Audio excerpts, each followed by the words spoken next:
কি বলবো সাধারণ জনগণের একজন মানে প্রতিনিধি হয়ে তেলেঙ্গানা, তার মুখে এই যে বাজে বাজে ভাষা, বাংলাদেশকে কেন্দ্র করে যিনি বড় বড় লম্বা লম্বা চওড়া চওড়া গল্প দিচ্ছে, দিন রাত 24 ঘন্টা উঠতে বসতে খেতে ঘুমাতে এক করে দিচ্ছে, আর এতটা সহানুভূতি দেখাচ্ছে বাংলাদেশের হিন্দুদেরকে নিয়ে, তো সবাই ভাবছে যে সত্যিই তো বিরোধী দলনেতা শুভেন্দু অধিকারী এতটা বাংলাদেশের হিন্দুদের জন্য ভাবে। আমি বাংলাদেশের হিন্দুদেরকে করজোড়ে একটাই অনুরোধ করবো যে শুভেন্দু অধিকারী বড় বড় কথা বলবে, আপনাদেরকে বলবে যে আপনাদের পাশে আমরা আছি, কোনো টেনশন করবেন না, আপনাদের জন্য ভারতের মাটিতে জায়গা রয়েছে, আপনাদেরকে আমরা জায়গা দেবো। এই মানে শুভেন্দু অধিকারীর পাল্লায় কিন্তু পড়বেন। আসসালামু আলাইকুম সম্মানিত দর্শক মণ্ডলী, দেশ ও প্রবাস থেকে কাছে ও দূরে, দেশের দূর দূরান্ত থেকে যারাই ঠিক এই মুহূর্তে আমার এই ভিডিওটি দেখছেন, সকলকে জানাই আন্তরিক শুভেচ্ছা ও অভিনন্দন। সম্মানিত দর্শক মণ্ডলী, ইতিমধ্যে বাংলাদেশ এমনকি ভারত পরিস্থিতি নিয়ে এই নতুন ইস্যু নিয়ে ইতিমধ্যে ভারতের হিন্দুরাই কিন্তু নরেন্দ্র মোদীর উপর কঠিনভাবে রেগে গিয়েছেন, এমনকি বাংলাদেশের অন্তর্বর্তীকালীন সরকারের পক্ষ নিয়েছে।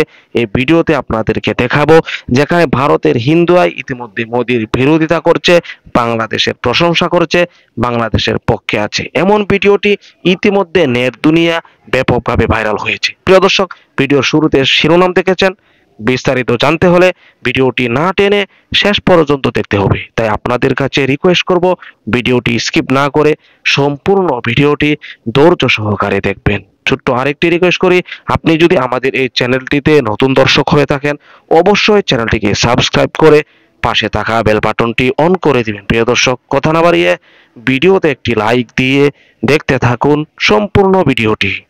প্রায় সময় দেখেছি যে কোনো মুসলিম ধর্মের মানুষ যদি রাস্তায় নামাজ আদায় করে, তার নামে কিন্তু ভারতীয় জনতা পার্টির যেসব রাজ্যগুলো রয়েছে, বিজেপি শাসিত রাজ্যগুলো, বিশেষ করে এমপি এবং ইউপি, এই দুটো স্টেটে কিন্তু বেশিরভাগ আমরা দেখেছি সেই সব মুসলিম মানে ধর্মের মানুষকে তাদের নামে নানা রকম কেস কিন্তু দিয়ে তাদেরকে থানায় ঢুকিয়ে দেওয়া হয়, অ্যারেস্ট করা হয়। আর এই ভারতীয় জনতা পার্টির এমএলএ টি রাজা তেলেঙ্গানার, এ যখন এইভাবে মঞ্চ করে বলছে যে মোদী সাহেবের কাছে এবং অমিত সাহেবের কাছে এবং রাজনাথ সিং সাহেবের কাছে তিনটে আমার অনুরোধ রইল, 15 মিনিটের জন্য বাংলাদেশের বর্ডার খুলে দেওয়া হোক, দেখুন আমরা গিয়ে কি করতে পারি।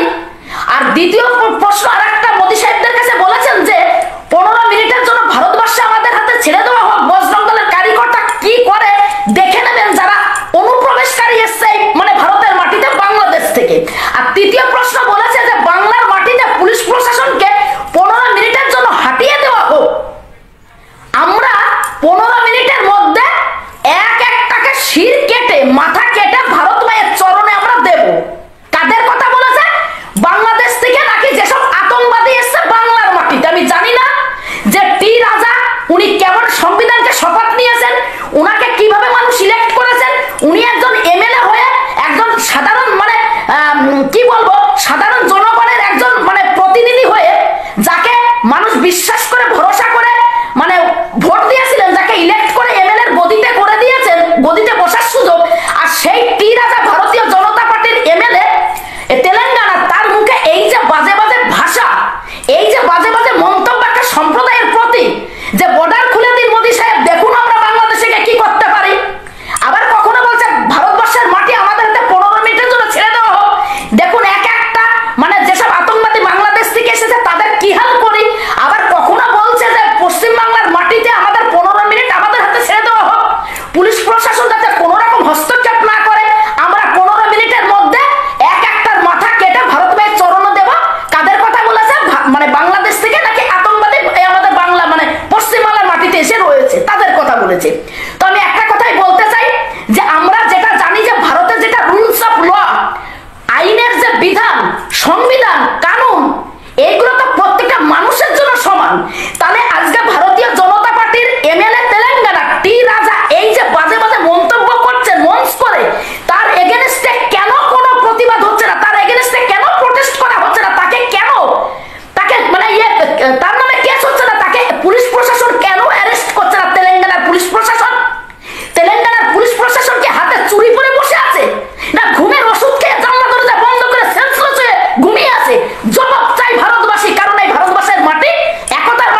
এইভাবে ডোমেস্টিক ভায়োলেন্স সৃষ্টি করছে, একটা সম্প্রদায়ের প্রতি বাজে ভাষা বলছে, মন্তব্য করছে, তাকে কেন এখন অ্যারেস্ট করা হয়নি ভারতীয় জনতা পার্টির এমএলএ তেলেঙ্গানার টি রাজা?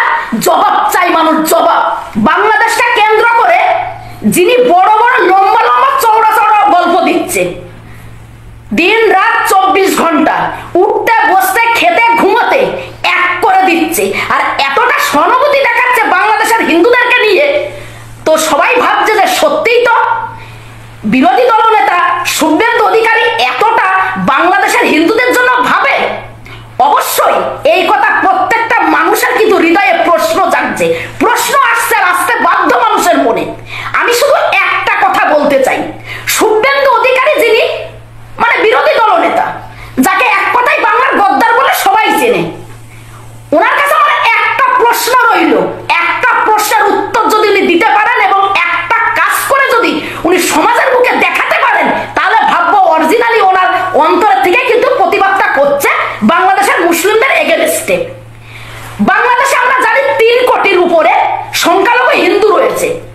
3 কোটির মধ্যে একটা পরিবারকে যদি শুভেন্দু অধিকারী বিরোধী দলনেতা উনি যদি নিজের দায়িত্বে ওনার মানে মানে সহযোগিতার হাত বাড়িয়ে সেই পরিবারটাকে বেশি না 1 বিঘা জমি না 10 কাঠা জমি না 5 কাঠা না 2 কাঠা না 1 কাঠা না হাফ শতক জমির উপরে যদি একটা কুড়ে ঘর, একটা মাটির ঘর করে যদি তাদেরকে থাকতে দেয় এবং তাদের দায়িত্ব নেয়, তাহলে পর অবশ্যই আমরা মনে করব যে যে লাভঝাপ করছে মিডিয়ার সামনে মঞ্চ করে করে বড় বড় কথা বলছে যে এক রহোগে তো সেফ রহোগে, আর বাটোগে তো কাটোগে, আর জাগো হিন্দু জাগো। প্রথম কথা, আমাদের হিন্দুদের ঠিকাদার কিন্তু উনি না, উনি হচ্ছে ভারতীয় জনতা পার্টির ওয়াশিং মেশিনে ক্লিন হওয়া ভারতীয় জনতা পার্টিদের কিন্তু ঠিকাদার, আমাদের হিন্দুদের ঠিকাদার না, সনাতন ধর্মের ঠিকাদার না।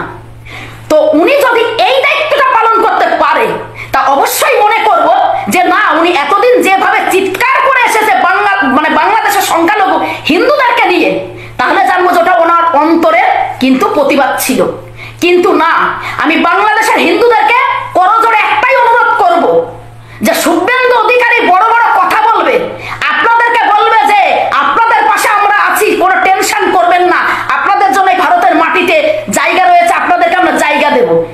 এই শুভেন্দু অধিকারীর পাল্লায় কিন্তু পড়বেন না। অ্যাকচুয়ালি শুভেন্দু অধিকারী যখন যে কথা বলে, সেই কথার 1 মিনিট পরে ও নিজেই কিন্তু আউট অফ মাইন্ড করে দেয়, আউট অফ সাইট করে দেয়, পুরো মনের থেকে ভুলে যায়। কারণ ওনার একটাই টার্গেট 2026 বিধানসভা ভোট নিয়ে বাংলার মাটিতে, আর কোনো ইয়ে নেই, কনসেপ্টের মধ্যে কিছু নেই। প্রিয় দর্শক, আশা করি সম্পূর্ণ ভিডিওটি দেখলেন। ভিডিও দেখে অবশ্যই বুঝতে পেরেছেন চলমান পরিস্থিতিতে যেখানে বাংলাদেশকে সব দিক দিয়ে আটকাতে চেয়েছিল নরেন্দ্র মোদী ভারতের সরকার, তারা অবরোধ পর্যন্ত করেছে, বাংলাদেশের যত সুযোগ সুবিধা তারা বন্ধ করে দিবে। কিন্তু ইতিমধ্যে ডক্টর ইউনূস যেভাবে দেশ চালাচ্ছে, এমনকি তার প্রশংসনীয়, তিনি প্রশংসার পাত্র হিসেবে মানুষের কাছে ইতিমধ্যে পরিচিতি লাভ করেছেন। বিশেষ করে যে ভারত এত বছর যাবৎ বাংলাদেশের উপর থেকে বিভিন্ন ধরনের সুযোগ সুবিধা নিয়েছে, কিন্তু বিপরীতে বাংলাদেশকে কোনো সুযোগ সুবিধা দেয়নি। ইতিমধ্যে আরো চেয়েছিল বাংলাদেশকে তারা বিভিন্নভাবে আবদ্ধ করার জন্য, কিন্তু ডক্টর ইউনূস যেখানে আছেন তারা কোনোভাবে পেরে উঠছে না। ইতিমধ্যে আপনারা দেখেছেন যেখানে ভারতের একজন ভাইরাল একজন মহিলা, তার আগেও তার অনেক বক্তব্য কিন্তু প্রকাশ পেয়েছে যে স্বপ্না ভাদুরী, তিনি ইতিমধ্যে মুসলমানদের পক্ষে কথা বলেছেন, এমনকি বাংলাদেশের সরকারের পক্ষে কথা বলেছেন, নরেন্দ্র মোদীর বিরোধিতা করেছেন। কারণ যে ভালো প্রকৃত জ্ঞানী মানুষ, সে সঠিক বিষয়টাই কিন্তু বুঝবে, সে যে ধর্মেরই হোক না কেন। প্রিয় দর্শক, আশা করি বিস্তারিত ভিডিওতে দেখেছেন। এই ভিডিও সম্পর্কে আপনার স্থান থেকে আপনার মূল্যবান মতামতগুলো কমেন্ট বক্সে জানিয়ে দিবেন, এমনকি এই ভিডিওটি শেয়ার করে সকলের মাঝে ছড়িয়ে দিবেন। প্রিয় দর্শক, আজকের মতো এখানে শেষ করছি। ভালো থাকুন, সুস্থ থাকুন, আবারও দেখা হচ্ছে পরবর্তী ভিডিওতে।